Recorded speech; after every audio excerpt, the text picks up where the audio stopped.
Subhanahu wa Ta'ala juga menyebutkan bahwa Al-Quran bukan hanya sebagai obat untuk hati kita, Al-Quran juga sebagai petunjuk hidup. Karena banyaknya pilihan, banyaknya jalan, dan banyaknya kebingungan manusia hari ini. Al-Quran hadir sebagai petunjuk arah yang jelas. Dia menunjukkan mana yang benar, mana yang salah. Dia menunjukkan mana yang namanya perintah dan mana yang bukan, dan yang namanya larangan. Al-Quran menunjukkan kepada kita jalan keselamatan dan mana jalan yang akan membawa kepada kebinasaan. Dan terakhir, Allah Subhanahu wa Ta'ala di ayat yang tadi menjelaskan bahwa Al-Quran juga sebagai rahmat, kasih sayang dari Allah untuk orang-orang yang beriman. Allah Subhanahu wa Ta'ala menjamin siapapun yang hidup bersama Al-Quran, maka hidupnya akan dipenuhi dengan keberkahan.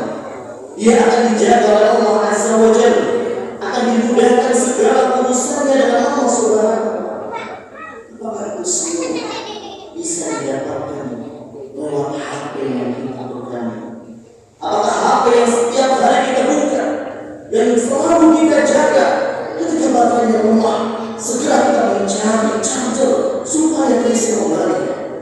Bahkan terkadang kita merasa gelisah ketika HP kita tertinggal. Apakah HP tersebut bisa memberikan ketenangan bagi kita? Apakah HP tersebut bisa menjadi petunjuk arah bagi kita? Apakah HP tersebut bisa mengobati penyakit hati yang ada di dalam hati? Jawabannya tidak. Tidak bisa menjadikan itu semua. Apa yang sekedar memberi informasi, sekedar hiburan, bahkan HP tersebut malah menambah kesibukan kita.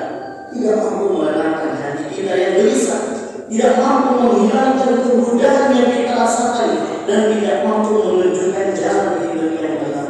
Berbeda dengan Al-Quran, ia bukan sekedar bacaan biasa, tapi penunjuk hati ketika gelisah, penuntun langkah kehidupan, dan pengingat bagi kita untuk kita senantiasa kembali kepada Allah ketika kita jauh dari Allah Subhanahu wa Ta'ala. Kaum muslimin, firman Jumat yang semoga adalah dari Allah Subhanahu wa Ta'ala. Dalam hadis Nabi Sallallahu Alaihi Wasallam yang bersabda, "Iqra'ul Quran, fa innahu ya'ti yawmal qiyamati syafi'an li ashabihi." Rasulullah Sallallahu Alaihi Wasallam bersabda, bacalah Al-Quran karena sesungguhnya ia akan datang pada hari kiamat sebagai pemberi syafaat bagi orang-orang yang membacanya. Hadis riwayat Muslim.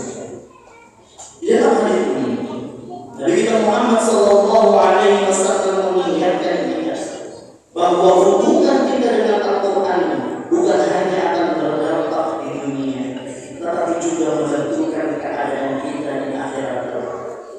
Di hari di mana ketika manusia sibuk dengan urusannya masing-masing, pada hari tersebut tidak ada yang bisa menolong kita sendiri. Harta yang kita miliki pada hari itu tidak bisa kita gunakan untuk mencari perlindungan. Jabatan yang kita raih pada saat itu tidak ada nilainya sama sekali.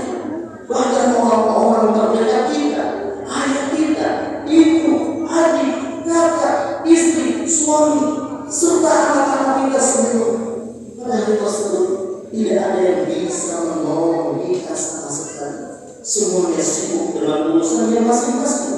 Kata Allah Subhanahu wa Ta'ala, "Yaumul yafirrul mar'u min akhihi." Hari tersebut di mana seseorang akan lari dari saudaranya, wa ummihi wa abihi. Dia akan lari dari ibu dan bapaknya, wa sahibatihi wa banihi. Di hari tersebut dia akan lari dari teman-temannya, dari anak-anaknya. Yaumul idin wa sahibatihi wa banihi likulli imri'in yawma idin sya'nun yughni. Pada hari tersebut masing-masing dari kita punya urusannya masing-masing. Kaum muslimin yang semoga dalam keadaan Allah Azza wa Jalla, berbeda dengan Al-Quran. Pada hari itu dia akan datang menjadi pembela bagi orang-orang yang dahulu dekat dengannya.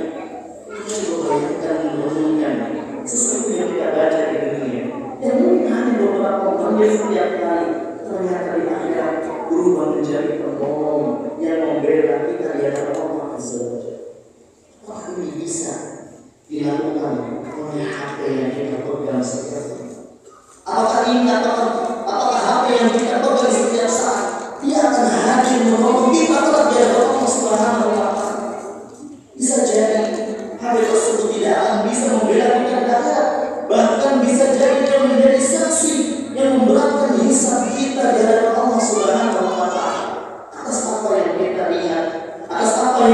dengar dan atas apa yang kita lakukan ketika kita menggunakan hal tersebut.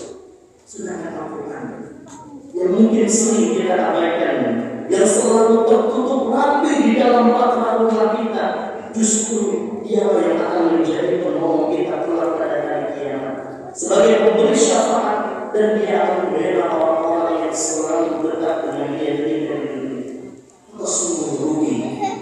Sungguh rugi ketika seseorang lebih banyak menghabiskan waktunya untuk sesuatu yang tidak bisa menolong dia, dan dia lalai dari sesuatu yang justru Allah jadikan sebagai penyelamat dia nanti pada akhirat. Aku